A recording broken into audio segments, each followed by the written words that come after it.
वालेकुम प्यारे व्यूअर्स, खुश हो, ठीक हो, तकड़े वधे हो। अच्छा, मैं हुण वेंदा पिया ਚੱਕੀ ਤੇ आटा पिहावन क्योंकि अज घर च आटा ख़त्म हो गए। इस वास्ते मैं हुण गड्डी दी चाबी ढूंढेना वत कणक भी चैना ते गड्डी च रखेना, ਚੱਕੀ ते वहना, आटा पिहाना। बेबी क्या कर रहे हो? कार्टून देख रहे हो? अच्छा अच्छा, तो ऐसे है कि मुझे चाबी गाड़ी की ढूंढ के दे सकते हो? ये लो। ये मुझे दे दो क्योंकि मैं जा रहा हूँ। समझ नहीं आ रही, पता नहीं ना कणक कित्थे रखी है। ते देखदा मैं शायद एक पहिए कणक बेसमेंट दे अगे कणक रखी हुई ने। गड्डी बाहर खलोती है इस वक्त। रोड ते कोई रश को नहीं, सारा रोड जड़े ये खाली पे है बिल्कुल। इस टाइम तो मैंने कोई गड्डी, हाँ एक गड्डी आंदी पई है, ओ सामने गड्डी आंदी पई है, बड़ी तेजी नाल आंदी पई है। ते ये रोड जेड़ा है ये मेजर रोड अखेंदे ते ये रोड सीधा एयरपोर्ट वाली साइड दे निकल वेंदे। ये कहीं गाइयां छोड़ दित्तियां, हालांकि इत्थे सीडीए ने कोई इजाजत नहीं दी हुई कि गां, मंझ, भैंस, बकरी कोई शय रखने की इजाजत नहीं, क्योंकि ये पोश इलाका कहलांदा है। ते इस्लामाबाद दी मोस्ट करीम इत्थे रिहाइश रखी हुई है। असा करीम दा मतलब कि जेड़े खांदे पींदे घराने दे लोग होंदे न उन्होंने असा आखदे कि मुआशरे दी करीम। मौसम अज बड़ा क्लाउडी होए बदल जेड़े नज़र आंदे पैन ते अज इम्कान इहो ही लगदा है कि शायद बारिश होवे। अल्लाह ताला खैर दी बारिश करे ते अल्लाह ताला खुशियां आने इस बारिश नूं किसानां वास्ते, मजदूरां वास्ते, क्योंकि कणक दी फसल दी बिजाई तो हो चुकी है। हुण कणक नूं तो पानी दी ज़रूरत है ते मेरे सरैकी भरावां नूं तो इस तो ज़्यादा पता होंदा है कि कणक दी बिजाई वास्ते इस दी बहुत ज़रूरत होंदी है बारिश दी। इस वजह तो कणक जिहड़ी है चंगी कणक मिल वेंदी उत्थों गिराऊं ते फिर वो गिराऊं कणक असां आण के ते फिर इत्थे उस कणक नूं पिहाने ते पिहा के ते वत असां जनाब आटा इस्तेमाल करने खालिस आटा इस शहर दे विच रह के, क्योंकि शहर दे विच कोई शय खालिस नहीं, हत्ता के माँ दा ममता दा प्यार भी बनस्पति घी दी तरह। ये हुण ਚੱਕੀ ते मैं इंशाल्लाह पहुँच गया।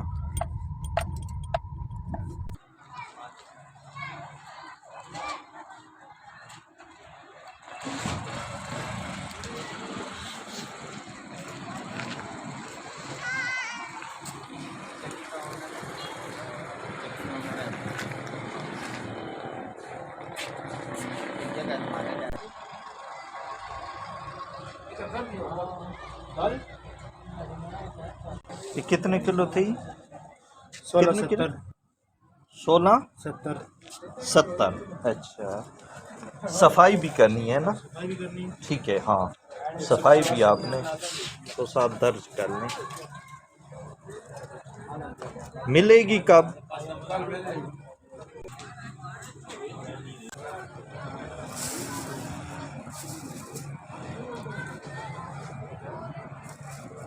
तीन किलो करना आटा असां दे छोड़े। सामने चक्की है, ये बाहर दा माहौल है। आज मौसम जेड़ा है बिल्कुल क्लाउडी होए इस चक्की ते मैं आटा दिता है। उस तो बाद हुण वापसी दी तैयारी है। ये छोटी बेटी नाल आई इस के ना इस लेस गणने आन, कोई केक रस वगैरह ते कोई ऐसी चीज़ां वो इस खरीद के दियां ते हुण असां वापस वेंदे पे हाँ। यहाँ से हम सब्जी खरीदेंगे, ये सामने सब्जी की दुकान है।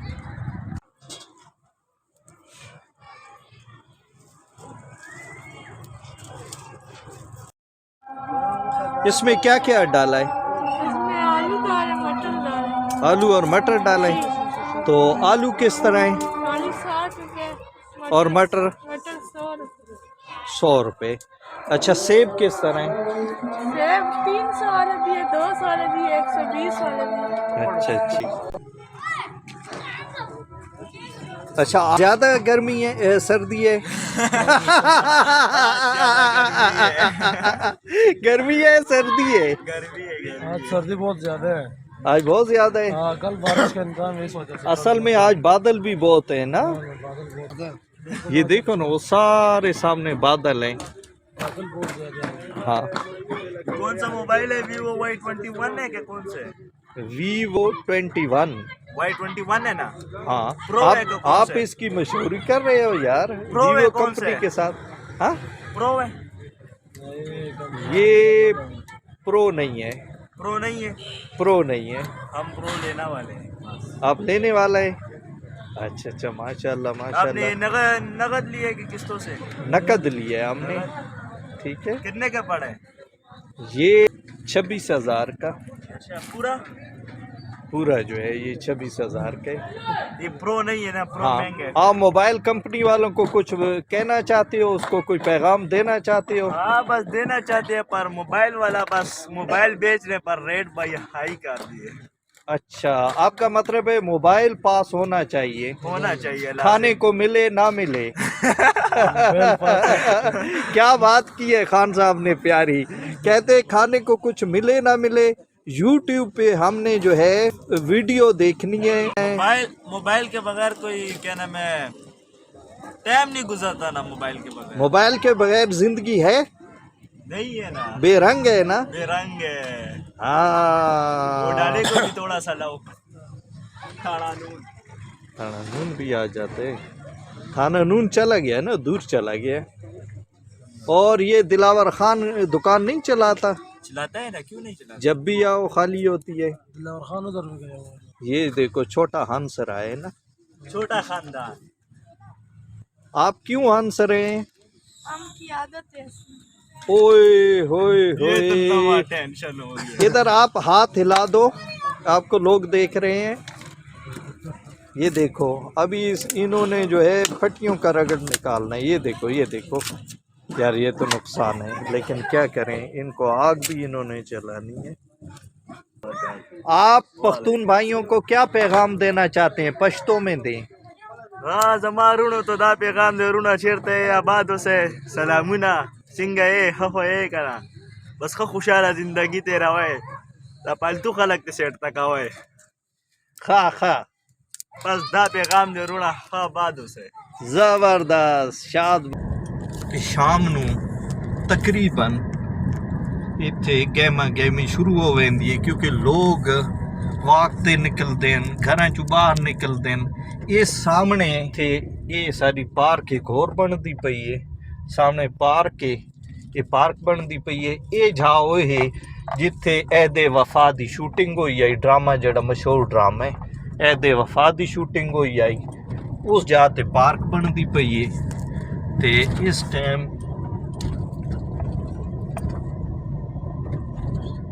ऑफिस दियां बत्तियां जल गई ते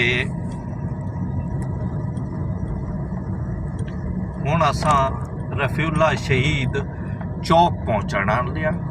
ये पुराना थाना नून है ते ये रफीउल्ला शहीद चौक है। ये रफीउल्ला शहीद चौक मेरे भाई दे नां ते कड़ी बहुत तेज आंदी पई है, इस वास्ते मैनू अग्गां वञना पिया। ये नाल तुहानू घर नज़र आंदे पैन ते इत्थे सामने मेरा घर है ते इस साइड ते एक नवा सैक्टर आबाद थींदा पे। ओ सामने लोग देखो मोटरसाइकिलां ते पैदल फिरदे टुरदे वधदे। इत्थों मैं मुड़ना है ते मैं हुण अपने घर लगा हुआ सा। ये खड्डे खड्डे ये आराम नाल मैनू गड्डी मोड़नी पोसी जनाब। ये हुण मैं गड्डी मोड़ दी है ते अपनी कोठी ते रवां दवां। हुण असां अपने घर पहुंच गए हाँ ते हुण कि ना ये मेरा बागीचा है ਇਹ ਲੋਕਾਟ ਦੇ ਪੌਦੇ ਲੱਗੇ ਹੋਏ ਨੇ ਤੇ ਇਹਦੇ ਵਿੱਚ ਮੈਂ ਜਨਾਬ ਮਾਲਟਾ ਲਾ ਰੱਖਿਆ ਹੈ, ਉਸ ਵਿੱਚ ਅਨਾਰ ਲਾ ਰੱਖੇ ਤੇ ਉਹ ਮੇਰੇ ਨਾਂ ਦੀ ਨਾਂ ਪਲੇਟ ਹੈ। ਤੇ ਹੁਣ ਅਜ਼ਾਨ ਸ਼ੁਰੂ ਹੋ ਗਈ, ਇਸ ਵਾਸਤੇ ਅਜ਼ਾਨ ਦੇ ਇਤਰਾਮ ਵਾਸਤੇ मैं ये वीडियो रोकेंदा।